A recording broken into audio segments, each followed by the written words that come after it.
હાલ નરેન્દ્ર મોદીને લઈને એક દુઃખદ સમાચાર સામે આવી રહ્યા છે। પશ્ચિમ બંગાળના ઝાડગ્રામમાં જાલમુરી વેચનાર દીપક કુમારને જાનથી મારી નાખવાની ધમકીઓ મળી રહી છે। ત્યારે હવે પાકિસ્તાનથી પણ મોદીને એક મોટી ધમકી આપવામાં આવી રહી છે। દીપકની દુકાનમાંથી વડાપ્રધાન નરેન્દ્ર મોદીએ બંગાળ ચૂંટણી પ્રચાર દરમિયાન જાલમુરી ખરીદીને ખાધી હતી। આ ઘટના પછી દીપક કુમાર ચર્ચામાં આવી ગયા હતા।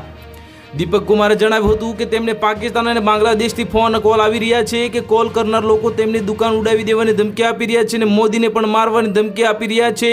દીપકે જણાવ્યું છે કે એક વિડીયો કોલમાં કેટલાક લોકો તેમને હથિયારો પણ બતાવી રહ્યા છે, તેના કારણે તેમનો પરિવાર ખૂબ તણાવમાં છે।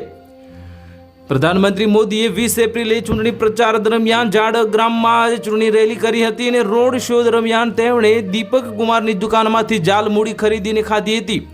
પીએમ મોદીએ દીપક સાથે થયેલી આ મુલાકાતનો લગભગ 40 સેકન્ડનો વિડીયો અને ફોટા પણ પોતાના સોશિયલ મીડિયા એકાઉન્ટ પર શેર કર્યા હતા।